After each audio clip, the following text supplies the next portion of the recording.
పట్టుకో, ఇప్పుడు పట్టుకోపో అన్నం చూపెట్టు. వేయండి అందరిని పట్టడానికి.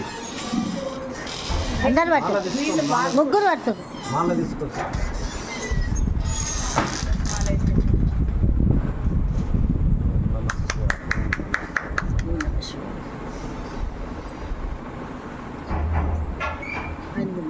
బొట్టు పెట్టుకున్నాం గురుగా శాంతి ఇవ్వండి కప్పుతారు. ఇది కూడా నీట్గా వస్తుంది. ఇట్లనే ఉన్నది, ఇట్లనే అది ఇప్పితే మనకు కుదరదు, ఇప్పితే రాదు మనకు.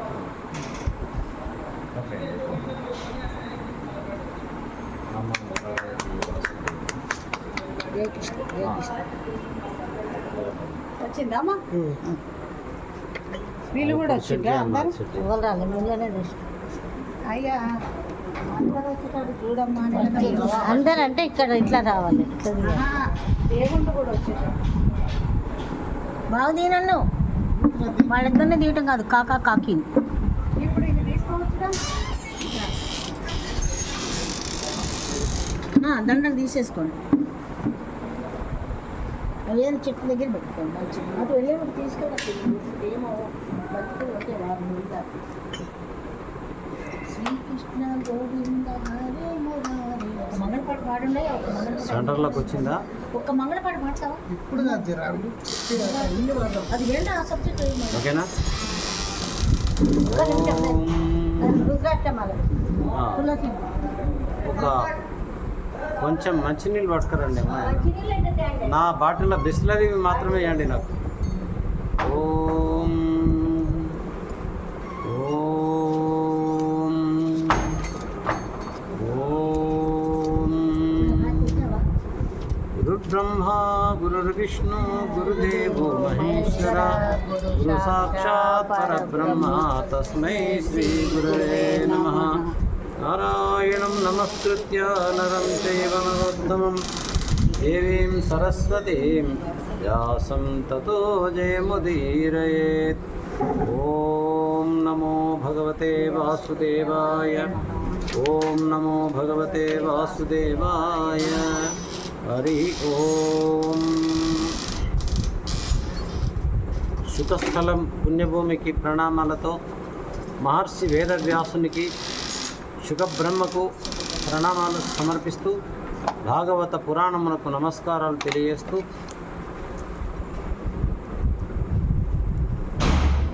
ఒక్క నిమిషం కెమెరా జర దూరం దేవుని పెడతా కెమెరా. వాళ్ళకి నువ్వు కూడా పడతావు కదా. నేను పడకున్నాను సార్, నేను పడితే ఇప్పుడు మంటలు వేస్తుంది అందరికి. నేను పడవద్దు, అట్లుంటుంది జనాలు. కొందరు అభిప్రాయాలు, కొన్ని రకాలు. నమస్తే. మీ ప్రతి పలుకు అందులో రికార్డ్ అవుతుంది, బాగా గుర్తుపెట్టుకోవాలి. అంతేనా? ఏం మాట్లాడే అన్నీ ఉండే. ఓం నమ శివాయ, ఓం నమ శివాయ.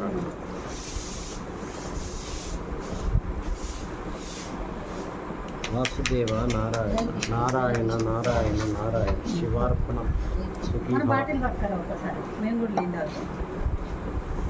మనం ఈరోజు 6వ రోజు నాడు గిన్ని చెప్పచ్చు మంచిగా కనుక్కొచ్చింది. నమస్కారం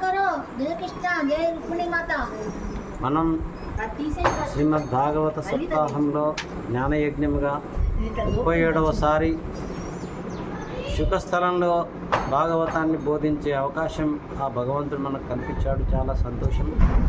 పోతన భాగవతం మీద నాది 37వసారి భాగవత సప్తాహం శుకస్థలంలో చెప్పడం నాకు చాలా ఆనందంగా ఉంది. ఈరోజు 6వ రోజు. మరి అమృతం ఎంత కావాలి మనకు, కాబట్టి ఇక్కడ పరిస్థితులను దృష్టిలో పెట్టుకొని ఉన్నంతలో కొంత భాగవతాన్ని ప్రతిరోజు కొన్ని నిమిషాలు వింటున్నాం. మరి భరద్వాజ గోత్రంలో జన్మించిన అన్నపూర్ణమ్మ మనకు ఈ భాగవతాన్ని వినిపిస్తుంది. ఇక్కడికి ఆంజనేయులు గారు, పుణ్యవతి గారు, విజయలక్ష్మి గారు, శంకరమ్మ గారు వచ్చారు. చాలా సంతోషం. మరి భాగవతం విన్నది పరీక్షిత్ ఒక్కడే, వేల మంది వింటే వాళ్ళ అదృష్టం. మరి ఆమె ఒక్కతైనా వినాలని వింటుంది. మరి ఇంకా సప్త మోక్ష నగరాల్లో 6 సార్లు 7 సార్లు చేయించుకోవాలనుకున్నది భాగవత సప్తాహం. ఒకటి అయింది ఇప్పటికీ. మరి కోటీశ్వరులు చాలామంది ఉంటారండి, డబ్బున్న వాళ్ళు. ఒక పుణ్యకార్యం చేయడానికి ముందుకు రారు. ఆమెది చాలా చిన్న ఉద్యోగమే. ఆమెకు వచ్చే పెన్షన్లో చాలా డబ్బు భగవత్ సేవకే వినియోగిస్తూ పుణ్యం కాలం వెల్లదిస్తున్న పుణ్యాత్పురాలు, అనేక తీర్థక్షేత్రాలు, నిత్యం నిరంతరం భగవన్నామ జప తపాలతో కాలం వెలబుస్తున్న పుణ్యాత్మ. నమశివాయ. మీరందరూ ఎవరైతే వింటున్నారో మీరందరూ ఆ మాతాజీకి ఆశీర్వచనం ఇవ్వాలని ఆమె కోరుకుంటున్నారు. నమశివాయ.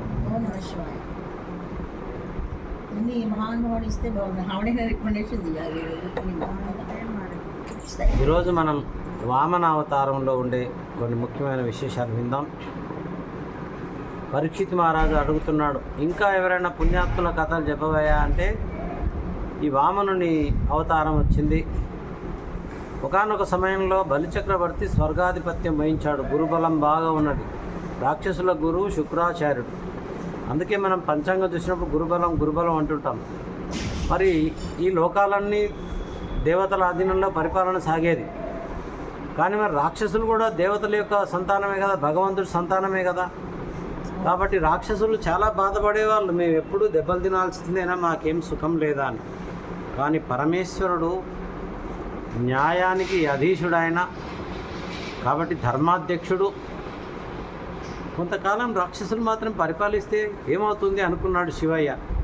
కాబట్టి ఈ రాక్షసులకు శివానుగ్రహం వల్ల బలం పెరిగింది. శుక్రాచార్యుడు రాక్షసుల గురువు, శుక్రాచార్యుడు పరమశివుని శిష్యుడు. అది సంగతి.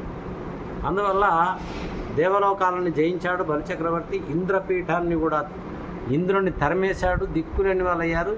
1000 సంవత్సరాలు బలిచక్రవర్తి రాజ్యం వెళ్తున్నాడు. కాబట్టి ఇక దేవతలందరూ మళ్ళీ బ్రహ్మదేవుని వేడుకున్నారు. అక్కడి నుంచి శ్రీమన్నారాయణని వేడుకున్నారు. ఓ శ్రీమన్నారాయణ, దేవతల్ని కాపాడేవాడా, మా జీవితం ఇంతేనా, మేము అరణ్యాల పాలేనా, మరి స్వర్గలోకం వదిలి మేము చాలా కాలం అయిపోయింది, దయ ఉంచి మా మీద మా రాజ్యం మాకు, ఆ దేవలోకం మాకు ఇప్పించండి అంటే ఆ శ్రీమన్నారాయణుడు సరే మంచిది, మీకు తొందరలోనే మీ రాజ్యం మీకు ఇప్పిస్తాలేండి అని దేవతలకు అభయం ఇచ్చాడు. ఇక ఒక చిన్న పొట్టివాడి వలె కశ్యపుడు కుమారుడుగా జన్మించాడు. శ్రావణ ద్వాదశి నాడు జన్మించాడు. ఆయన జన్మిస్తూనే ఆయనకు పార్వతీదేవి అక్షయ పాత్రనిచ్చిందట. సమస్త దేవతలు అన్ని కోరికలు ఇచ్చారు ఆయనకు. నారాయణుడు ఆయనకి ఏం తక్కువ, అక్షయం అని ఒక పాత్ర, భిక్షాపాత్రకి ఇచ్చిందట పార్వతీదేవి. నీకు దీంట్లో ఎక్కడ పోయినా కొదువ ఉండదు పో అని. ఆ విధంగా పుడుతూనే పెరుగుతూనే ఉన్నాడు. ఇక వస్తున్నాడు. ఎవరైనా ఈ లోకంలో దానం ఇచ్చేవారు ఉన్నారా అని అడుగుతున్నాడు. బ్రాహ్మణ బాలుడు పొట్టిగా ఉన్నాడు, చిన్నపిల్లవాడు కదా. ఆయన పుడుతూనే పెరుగుతూనే ఉన్నాడు, చిన్నపిల్లవాడు. మా అంటే 5 పుట్టిదడవే ఎక్కువ ఉండలే. ఆయన పుట్టిదడవే వచ్చేస్తున్నాడు. నమశివాయ నమశివాయ నమశివాయ. ఈ విధంగా ఎవరైనా దాతలు ఉన్నారా లోకంలో అని అడిగేటప్పటికీ అక్కడ ఉన్న వాళ్ళు కొందరు అంటున్నారు, కలరుం దాతలు ఇత్తురుం ధనములం కామ్యార్థముల్ గొంచు విప్రులు ఏతెంతురు గాని విని బలింబోలం వధాన్యుండు లేడల గుండై వనరించే అధ్వరశితం భార్గవానుజ్ఞచే బలివేడన్ పడయంగవచ్చు బహు సంపల్లాభముల్ వామనా. ఉన్నాడయ్యా, ఈ లోకంలో ఒక గొప్ప దాత ఉన్నాడు, ఆయనే బలిచక్రవర్తి అనేటప్పటికే ఇక దేవతల కోసం ఆయనను యాచించడానికి వచ్చాడు. హరిహరి సిరి ఉరమునగల హరిహయు కొరకు ధనుజునడుగం జనియం పరహితరతి మతియుతులకు దొరలకు అడుగుటయు నొడలి తొడవగుబుడమే. హరిహరి, లక్ష్మీదేవి ఎవరి వక్షస్థలంలో ఉంటుందో, లక్ష్మీ వక్షస్థలంలో అయ్యాడు కదా ఆయన హృదయంలో లక్ష్మీదేవి ఉంటుంది. ఆయనకేం తక్కువ. కానీ భిక్షం కోసం బయలుదేరాడు అని చూడండి. ఎందుకొరకు? ఇతరుల కొరకు. అది నారాయణుడు ఇతరుల కొరకు అడగడానికి బయలుదేరాడు. ఆయనకు అది కూడా శోభాయమానంగానే ఉన్నది అని చెప్తున్నాడు. ఈ విధంగా కడుపులో సమస్త లోకాలను భరించేవాడు. అందువల్ల అతడు వయ్యారంగా నడిచేటప్పుడు ఆయన బరువు తట్టుకోలేక భూమి కృంగిపోయింది. ఆదిశేషుడు వంగిపోయాడు. ఇక ఆయన ప్రయాణాన్ని సాగించి దారిలో నర్మదా నదిని దాటాడు. ఆ నది శుభాలను అందించేది. నర్మదా, గంగా, యమున. గంగా తాగితే ఫలితం వస్తుంది, గంగా జలం తాగితే ఫలితం వస్తుంది. యమున స్నానం చేస్తే ఫలితం ఇస్తుంది. నర్మదా చూస్తే ఫలితం ఇస్తుంది. చూస్తే ఫలితం ఇస్తుంది. ఎంత గొప్ప చూడండి. అందుకే ప్రపంచంలో నర్మదా నది అంత మినరల్ వాటర్ ఎక్కడా లేవట. అది పార్వతీ పరమేశ్వరుల స్వరూపం అట అది ఆ నది, అంతే. కాబట్టి నర్మదా అంత మంచి వాటరు. ఆ జలాన్ని మనకు సౌదీ అరేబియా వాళ్ళు రిక్వెస్ట్ చేశారు, మేము మీకు పెట్రోల్ ఇస్తాం, మాకు మీరు నీళ్ళు ఇవ్వండి, మాకు నర్మదా నీళ్ళే కావాలి అని ఒక ప్రాజెక్టు నడుస్తుంది. మిగిలిన నీళ్ళన్నీ సముద్రంలోకి పోతాయి కదా, ఆ సముద్రంలో పోయే నీళ్ళు మేము ఎట్లయినా మీకు ట్యాంకర్లలో నీళ్ళు పెట్రోల్ పంపుతాము, మీరు మాకు మంచినీళ్ళు పంపండి అని భూగర్భంగా సముద్రంలోంచి రైలు ప్రయాణం చేస్తున్నారు. చాలా వేగంగా పోతుంది ఆ రైలు. సౌదీ అరేబియా నుంచి వచ్చి ముంబై దగ్గర ఈ నర్మదా నది దగ్గరకు వస్తుంది. ఇంకా ప్లాన్ స్టార్ట్ అయింది, ఆల్రెడీ వర్క్ అవుతుంది. వాళ్ళు పెట్రోల్ పంపితే మనం నీళ్ళు పంపుతాం వాళ్ళకు. జయసింహనారాయణ. ఆ నీళ్లు నర్మదా నది నీళ్ళు అనమాట. అంత విశేషమైన జలం నర్మదా నీళ్ళు. అది దాటిండట, మెల్లగా వస్తూ ఉన్నాడు. అలా వస్తుంటే అక్కడ ఉన్న వాళ్ళు అనుకున్నారు, అబ్బా ఎవరి పిల్లవాడు, ఆయన పెద్ద యజ్ఞం చేస్తున్నాడు బలి చక్రవర్తి. ఆ యజ్ఞశాలకు వచ్చాడు. ఆయనను చూసేవరకే ఆయన ముఖం చూసి, ఆయన దివ్య తేజస్సు చూసి, అబ్బా ఏం పిల్లవాడు, ఏం తేజస్సిన, శంభుండో హరియో పయోజభవుడో చండాంశుడో వహ్నియో దంభాకారత వచ్చగాక ధరణి ధాత్రీసురుండెవ్వడు ఈ శుంభద్యోతనుడి మనోకృతటంచున్ విస్మయభ్రాంతులై సంభాషించిరి బ్రహ్మచారి తత్సద్యుల్ రహస్యంబుగన్. వచ్చినవాడు శివుడా, లేకపోతే విష్ణువా, లేకపోతే బ్రహ్మన, సూర్యుడా, చంద్రుడా, అగ్ని, ఎవరు ఇంత అద్భుతంగా ఉన్నాడు ఈ పిల్లవాడు ఎవరా అని అందరూ ఆయననే చూసి ఆశ్చర్యానికి గుసగుసలు వారును గుసగుస మాట్లాడుతున్నారంట చెవులలో. ఎవరైనా ఎవరైనా ఎవరైనా ఏం తేజస్సు, ఏం తేజస్సు, ఈయన ఎవరు, ఎందుకు వచ్చిండని. ఆ విధంగా అక్కడికి వచ్చి ఆ యజ్ఞమంతా చూస్తూ ఉన్నాడు. కొందరితో మంత్రాలు ముచ్చటిస్తున్నాడు, కొందరితో యజ్ఞ మంత్రాలు బోధిస్తున్నాడు, కొందరికి ఆ సామగానం వేద మంత్రాలు ఉచ్చరిస్తున్నాడు. బాగా చదువుతున్నారు అంటున్నాడు, వెరీ గుడ్, అది ఇదని బాగా అక్కడ అందరికీ మంచిగా ఆ యజ్ఞం చేసే వాళ్ళకి అన్ని విధాలుగా పలకరిస్తూ ముందుకు సాగుతున్నాడు. ఆ మాయా బ్రహ్మచారి ఆ దానవ చక్రిని చూసి ఇట్లా అన్నాడు. దగ్గర వచ్చాడు బలిచక్రవర్తి దగ్గరికి వచ్చి. బలిచక్రవర్తి పేరు చాలా గొప్పది కదా. ఓహో, ఇతడే దానవ చక్రి, సురలోకేంద్రాగ్ని కాలాది దిక్పతి, గార్వాపనయ ప్రవర్తి గతలోపస్ఫూర్తి, నానామక వ్రతదాన ప్రణవానువర్తి, సుమనోరామా మనోభేదనోద్ధత, చంద్రాపకీర్తి సత్యకరుణ ధర్మోల్ల సన్మూర్తిదాన్. ఇతడేనా బలిచక్రవర్తి, ఎంతో పేరు విన్నాం ఈయన గురించి. అబ్బా ఈయన కూడా చాలా అద్భుతంగా ఉన్నాడే అనుకున్నాడు వామనుడు. స్వస్తి అన్నాడు. అంటే నీకు మంచి జరుగుగాక. జగత్రై భువన శాసనకర్తకు హాసమాత్ర విధ్వంస నిలింప భర్తకు మదార వదాన్యపహర్తకు మునీందస్తుత మంగళధ్వర విధాన విహర్తకు నిర్జరీగలన్యస్త సువర్ణ సూత్ర పరిహర్తకు దానవలోక భర్తకున్. బలిచక్రవర్తి నీకు స్వస్తి, నీకు శుభం జరుగుగాక, నీకు మంగళం జరుగుగాక అని ఆశీర్వదించాడు. ఇంకేంటి, వామనుడే ఆశీర్వదించిన బలిచక్రవర్తికి మంగళం కాకపోతే అమంగళం అవుతుందా? ఇక ఎవరయ్యా మీరు అని అడుగుతున్నాడు. అయ్యా బ్రహ్మచారి వలె ఉన్నావు, వడుగా ఎవరివాడవు, ఎవరవు సంభాసస్థలం వెయ్యది ఎడకు నీవరు దెంచుటన్ సఫలమయ్యన్ వంశమున్ జన్మమున్ కడు ధన్యాత్ముడనైతి నీ ముఖము యోగ్యం వయ్య నా కోరికల్ కడతేరన్ సూతంబులై యశుగలున్ కళ్యాణమిక్కాలమున్. ఓ బ్రహ్మచారి, నువ్వు ఎవరికి సంబంధించిన వాడవు, ఎక్కడుంటావు, నీకు ఎవరు, నీ బంధువులు ఎవరు, నువ్వు రావడానికి కారణం ఏమి, నీది ఏ వంశము, నీ దర్శనమే నాకు ఎంతో ధన్యాత్మత చేరుస్తుంది అన్నాడు బలిచక్రవర్తి. ఏం కావాలో కోరుకో, వరచేలంబులో మాఢలో ఫలములో వన్యంబులో గోవులో అరులో రత్నములో రథంబులో విమృష్టాన్నంబులో కన్యలో కరులో కాంచనమో నికేతనములో గ్రామంబులో భూములో ధరణి ఖండమే కాక ఏమడిగితో ధాత్రి సురేంద్రోత్తమా. ఏం కావాలయ్యా నీకు? భూమి కావాలా, రాజ్యం కావాలా, పనులు కావాలా, గుర్రం కావాలా, ఆహారం కావాలా, కన్యలు కావాలా, ఏం కావాలా చెప్పు, ఏం కావాలి? గ్రామాలు కావాలా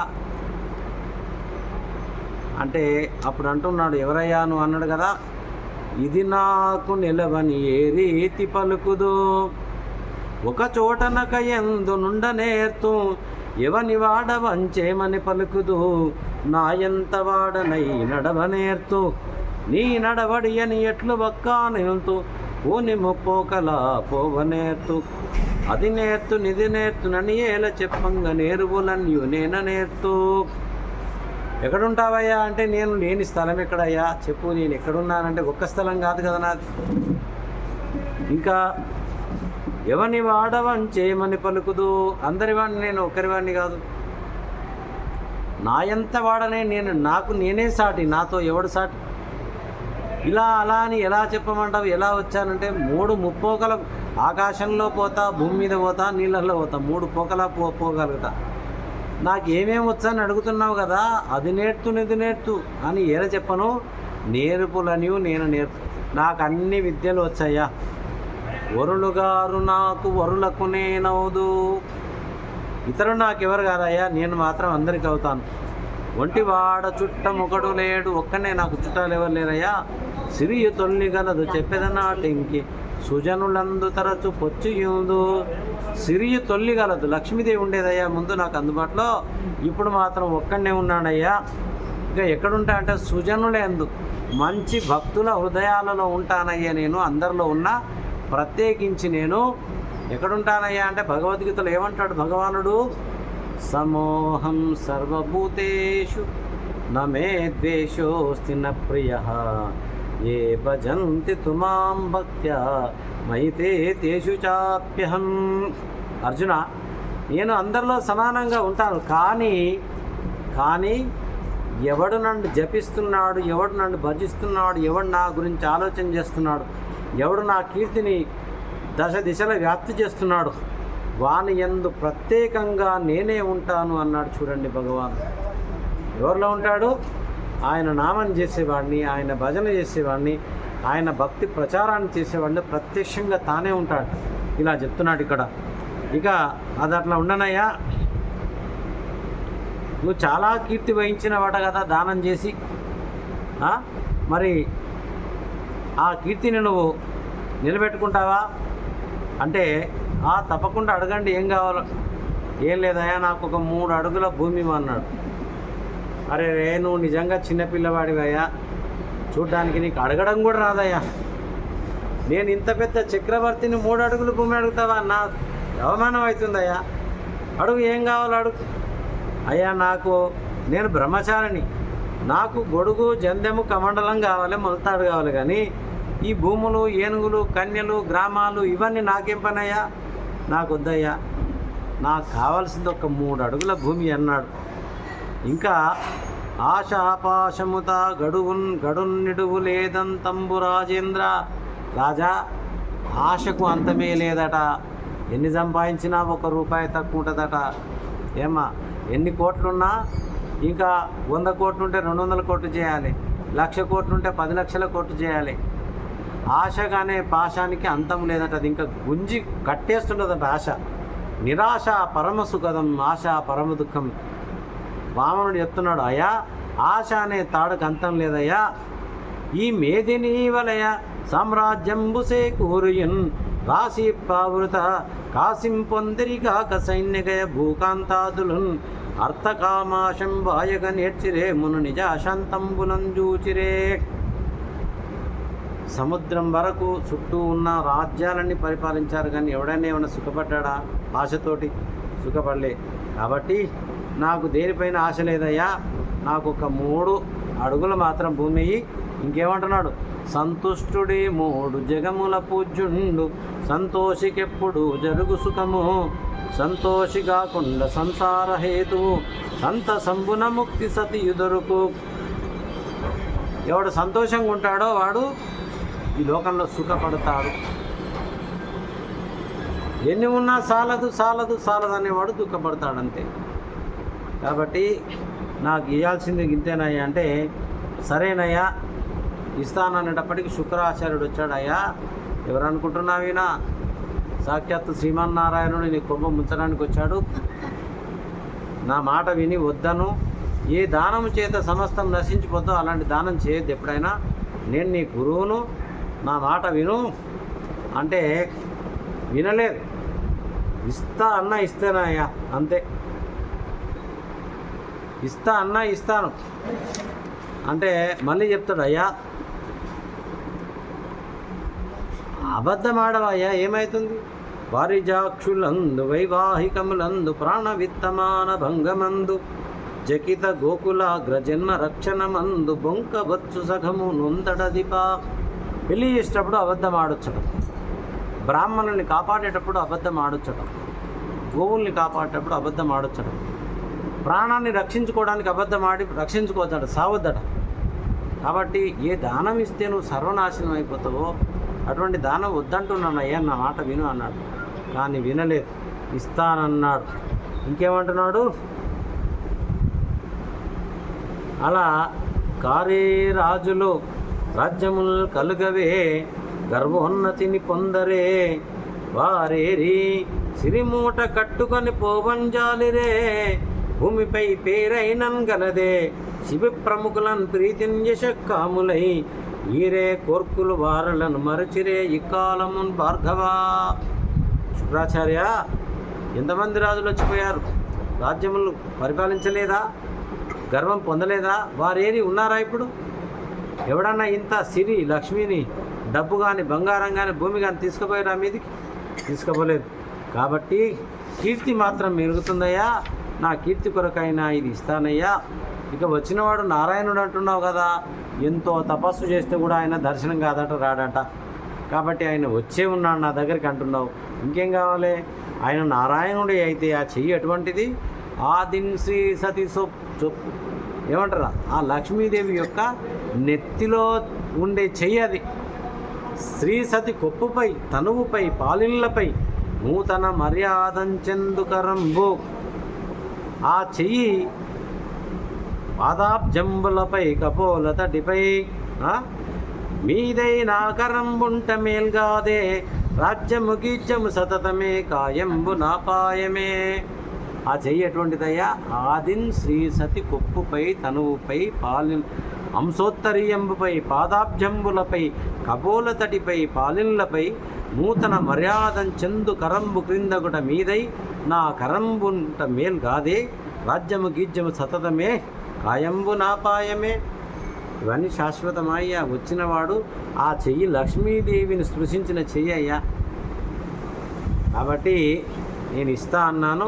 నిరయంబైన నిబద్ధమైన ధరణి నిర్మూలనంబైన దుర్మరణంబైన కులాంతమైన నిజమున్ రానిమ్ము కానిమ్ము పో హరుడైనన్ హరి అయిన నీరజబగుండభ్యాగతుండైన నవు తిరుగన్నేరదు నాదు జిహువ వినుమా ధీవర్యవేటికిన్ తిరుగన్నేరదు నాదు జిహువ. మా నాలుక మాట మార్చను. ఈ మనుషులు ఇక్కడొక్క మాట అక్కడొక్క మాట, లోపడొక్కటి బయటొక్కటి. ఏమంటున్నాడు? ఇస్తా అన్న ఇస్తా. నిరయంబైన నిబద్ధమైన ధరణి నిర్మూలనంబైన ఈ భూమండలం మాయం కానీ ఆకాశం విరగని సముద్రం ఇంకిపోని కాక మాట అంటే మాటే నాది. కాబట్టి మేరువు తల కిందైనను వారావారంబులింక పారినలోలో దాను నిరజమైపోయిన దారాత్మబద్ధమైన తప్పక ఇత్తున్. ఇక వచ్చినవాడు ఎలాంటి వాడయ్యా? ఎన్నడు పరువేడబోడట. ఎప్పుడు ఎవరిని ఆయన అడగడు భగవంతుడు. ఆయనని అందరూ అడుగుతారు కోరికలు కదా. ఆయన వచ్చినవాడు ఎప్పుడు ఎవరిని అడగడటనయ్యా, ఏది పాపము. కాబట్టి ఏకలుండట, ఒక్కడేనటనయ్యా. ఆయనకు కన్నవారన్నదమ్ములునైన లేరట. ఏమండి, లక్ష్మీనారాయణ తల్లిదండ్రులు ఉన్నారా? అన్నదమ్ములున్నారా? ఏకలుండట. అన్ని విద్యల మూలగోష్ఠిందరింగిన ప్రోడగుజ్జట చేతిలొగ్గి వసింప ఈ చిన్ని పాపని త్రోసి పుచ్చగా చిత్తమొల్లదు సత్తమా. ఆ పిల్లవాడిని కాదనడానికి నాకు మనసు ఒప్పుకోవట్లేదయ్యా. చిన్న పిల్లవాడు, ఎవరూ లేరట, ఒక్కడట, అన్ని విద్యలు వచ్చట ఆయనకు, ఎవరూ లేరట ఆయనకు, పైగా ఆయనకు తల్లిదండ్రి కూడా లేరట. కాబట్టి ఇతమయ్యా బ్రతుకవచ్చుగాక బహుబంధనములైన వచ్చుగాక లేమి వచ్చుగాక జీవధనములైన చెడుగాక వెడుగాక తిరుగలేరు మాట తిరుగలేరు మానధనులు. అభిమానవంతులు మాట అంటే మాట మీద నిలబడతారయ్యా, మాట తిరగలేరు. మాట అంటే అమ్మ చచ్చిపోతారట కొంతమంది, అమ్మ నేను ఆ మాట అన్నాను, ఆ మాట నిలబెట్టుకోవాలని. కాబట్టి ఇస్తానయ్యా ఏమైనా సరే అనేటప్పటికీ భార్యను పిలిచాడు, వింధ్యావళి భార్యను. నీళ్ళు తీసుకురా, జలం అభిషేకం చేద్దాం, ఆయన కాళ్ళు కడిగి 3 అడుగులు దానం ఇద్దామన్నాడు. ఆ పాత్ర తీసుకొని జలం ఇట్లా పోస్తుంటే శుక్రాచార్యుడు పోయి దాంట్లో కూర్చున్నాడు అడ్డం. ఎన్ని పోసినా నీళ్లు పడతలేవు. అరే ఏమవుతుందిరా అని చూసి వామనుడు గమనించాడు. ఓ దర్వ తీసుకొని చటుక్కున అని కళ్ళల్లో ఓడిస్తే ఒక కన్ను వెళ్ళిపోయింది శుక్రాచార్యుడు. ఆ రోజు నుంచి ఈ రోజు వరకు శుక్రాచార్యుడు కన్ను పోతే మళ్ళీ అనేక విధాలుగా తపస్సు చేసి పోయిన కన్ను తెచ్చుకున్నాడు ఆయన. శుక్రాచార్యుడు కదా, మృత్యుంజయ మాత్రమే వచ్చు ఆయన. జై శ్రీమన్నారాయణ అనండి. ఈ విధంగా ఆయనను పూజించి 3 లోకముల బ్రహ్మ ప్రీతమ్మని ధారపోశాడు. జలం 3 అడుగులు అంతే. ఇక 3 అడుగులు ఎప్పుడైతే ధారపోసాడో ఆయన పుట్టి నేర్చుకొనని పుట్టక నేర్చెనో చిట్టి బుద్ధులెట్టి పొట్టి పడుగు పొట్టనున్న వెళ్ళ భూమిలో అని నవ్వి ఎలమి ధరణి దానమిచ్చినప్పుడు. ఈ చిన్నపిల్లవాడే కానీ ఎక్కడ నేర్చుకున్నాడయ్యా ఇన్ని మాటలు, ఇంత జ్ఞానము? పుట్టకముందే నేర్చిందా, పుట్టినాక నేర్చాడా అనుకున్నట్ట బలిచక్రవర్తి. ఆ విధంగా 3 అడుగులు ఇచ్చేవరకే ఇక పెరుగుతూనే ఉన్నాడు. ఇంతింతై వటుడింతై మరియు దానింతై అభో వీధిపైనంతై తోయద మండలాగ్రమున కల్లంతై ప్రభారాశిపైనంతై చంద్రునికంతై ధ్రువునిపైనంతై మహర్వాటిపైనంతై సత్యపదోన్నతుండకుతు బ్రహ్మాండాంత సంవర్ధియై. ఇంతవాడు అంతా అయిపోయాడు. ఎంతవాడైపోయాడు, ఆకాశం అంతా నిండిపోయాడు. వామనుడు బ్రహ్మాండం అంతా నిండిపోతున్న సమయంలో సూర్యుడు క్రమక్రమంగా అతనికి గొడుగుగా అంత అయిందట. ఎంత పెద్ద సూర్యుడు, గొడుగు అంత అయిందట. తర్వాత ఒక చిన్న మణిగా అయినట నెత్తిలో, ఇంకా తగ్గిపోయాడు. అడిగిన పెరుగుతున్నాడు, సూర్యుడు అంతే ఉన్నాడు కానీ స్వామి పెరుగుతున్నాడు. తర్వాత సూర్యుడు అని మకరకుండలాగా అయినట, ఇంకా స్వామి పెరుగుతున్నాడు. తర్వాత సూర్యుడు కంఠాభరణంగా అయినట. ఆ తర్వాత బంగారు భుజకీర్తిగా అయినట. ఇక్కడ వచ్చాడు అంటే స్వామి పెరుగుతున్నాడు. సూర్యుడు ఎంత చిన్నగా అవుతున్నాడు, స్వామి పెరుగుతున్నాడు. గొడుగంతున్నవాడు కిరీటం మణిలాగా అయిండు, అక్కడి నుంచి కంఠాభరణం అయిండు, అక్కడి నుంచి ఇప్పుడు భుజాల కాడికి కిరీటం బెరుస్తున్నాడు. ఇక్కడ భుజ కిరీటం అంత చిన్నగా అవుతున్నాడు సూర్యుడు, స్వామి అంత పెద్దగా అవుతున్నాడు. అనంతరం మొలలోని గంటగా ఆ పైన మేలని ఖాళీ అందిగా చివరికి పాదపీఠంగా ప్రవర్శించాడు. చివరికి సూర్యుడు ఎంత అయిండు, కాలి దగ్గర ఒక చిన్న పీఠం వల్ల తయారైపోయాడు సూర్యుడు. వామనుడి ముందు అంత పెద్దగా అయిపోయిండు. 3 అడుగులు అడిగిండు కదా, విశ్వమంతా నిండిపోయిండు ఆయన ఒక్క అడుగుకే. చూడండి, 2వ అడుగుకు స్వర్గం అంతా నిండిపోయింది. ఒక పాదంబున భూమి గప్పే, భూమి అంతా ఒక పడుగు అయిపోయింది. దివి అంటే ఆకాశం వేరొంటన్ విరోధించి ఎండొకటన్ మీద జగంబులెల్ల దొడి ఎండొంటిన్ విలంఘించి పట్టక బ్రహ్మాండ కటామున్ పగిలి వెండ్రంబై పరుల్గానరాక ఒకటే వాగ్రుబాలభ్యుడై హరి విభుండప్పార విశ్వాకృతి. భూమి ఒక పాదమైంది, ఆకాశం 2 పాదాలైంది. ఇంకా 3వ పాదానికి జాగలేదు. 3 అడుగులు ఇస్తానన్నావు కదా, మరి 3వ అడుగు ఎక్కడ పెట్టాలని అడిగాడు. ఎక్కడా జాగలేదు. ఎక్కడ పెట్టాలి? నెత్తిలో పెట్టన్నాడు. జై శ్రీమన్నారాయణ. కాబట్టి 3వ పాదం మీద పెట్టినప్పుడే ఆయనకు బ్రహ్మజ్ఞానం ఉదయించింది. బలిచక్రవర్తి బ్రహ్మజ్ఞానం ఉదయించింది ఆయనకు.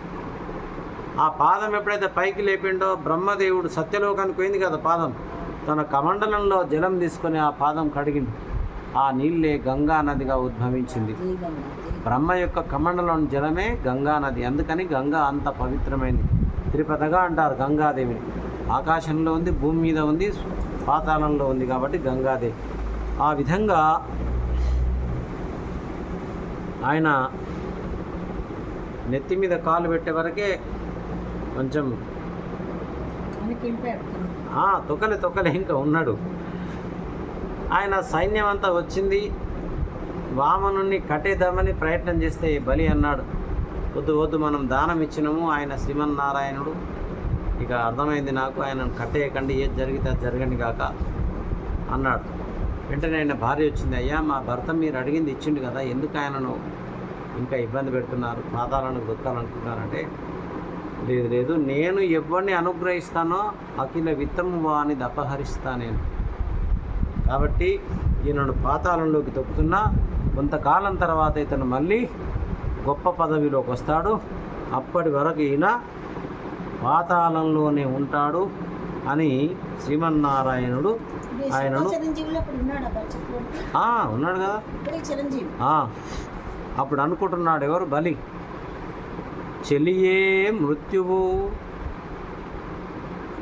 యమధర్మరాజు మృత్యువు మన చెలికాడ, మన స్నేహితుడా, చెప్తేననికి చుట్టమే యముడు, యమధర్మరాజు మన చుట్టమా, సంసేవార్తులే కింకరులు, యమదూతలేమైనా మన సేవకుల, శిలలం చేసిన బ్రహ్మ తన్ను, ఈ శరీరాన్ని శిలన ఇదేమన్నా పంచభౌతికం, ఇది దృఢమే జీవం, శాశ్వతంగా బతకనికి వచ్చినమా, నో చిల్లరే చలితం బౌట ఎరుంగక ఈ కపట సంసారంబు నిఖంబుగా తలచున్మూడు సత్యదాన కరుణా ధర్మాది నిర్ముక్తుడై, చుట్టాలు దొంగలు సుతులు రుణస్థులు కాంతలు సంసార కారణములు ధనములస్థిరములు తనువతి చంచలం కార్యార్థులన్యులు కడుచు కాలం ఆయువు సత్వరం ఐశ్వర్యం అతి శీఘ్రమని కాదే తమ తండ్రి నతకరించి మా తాత సాధు సమ్మతుడు ప్రహ్లాదుండు నీ పాదకమలంబు నియతి చేసి భద్రుడతనికి మృతి లేని బ్రతుకు కలగే వైరులని కాని తొల్లిమా వారుగాన అర్థివై వచ్చి నీవు నన్నడుగుటెల్ల పద్మలోచన మా పుణ్యఫలముగాదే. వతన పద్యాలు చూడండి. చుట్టాలు దొంగలంట, సుతులు ఉన్నస్తులట, అప్పులట, కాంతలు సంసార కారణములు, ధనములు అస్థిరములు, ఎవంతాన డబ్బు శాశ్వతంగా ఉండదట, తను అతి చంచలం, ఎప్పుడు శరీరం వదిలిపోతూ తెలియదట. కాబట్టి అయ్యా మా వారు నీకోసం ఎంతో తపస్సు చేస్తే నువ్వు వచ్చావు ప్రహ్లాదుని దగ్గరికి, నేను ఏ తపస్సు చేయకుండా నా దగ్గరకు వచ్చినావంటే నా పుణ్యఫలం కాదా, కాబట్టి మా పూర్వీకుల కంటే నేనే గొప్పవాడిని, నా జన్మ ధన్యమైంది అంటున్నాడు, సంతోషపడ్డాడు. కాబట్టి ఆ తర్వాత ప్రహ్లాదుడు కూడా వచ్చాడు, చాలా సంతోషపడ్డాడు. నా మనవడు ఈ విధంగానైనా ధన్యుడైన నీ చరణకాలతో అని. బలిచక్రవర్తి కళ్ళల్లో నీళ్లు తిరిగాయి, సిగ్గుతో తల వంచుకున్నాడు. 3 అడుగులు అంటే నేను ఏమో అనుకున్నా కానీ ఇంత పని చేస్తానని అనుకోలేదు ఆయన. కన్నులు చెమ్మగిన్నాయి, ఉడలు పులకరించింది. ఆ స్వామికి అతడు మళ్ళీ నమస్కరించాడు.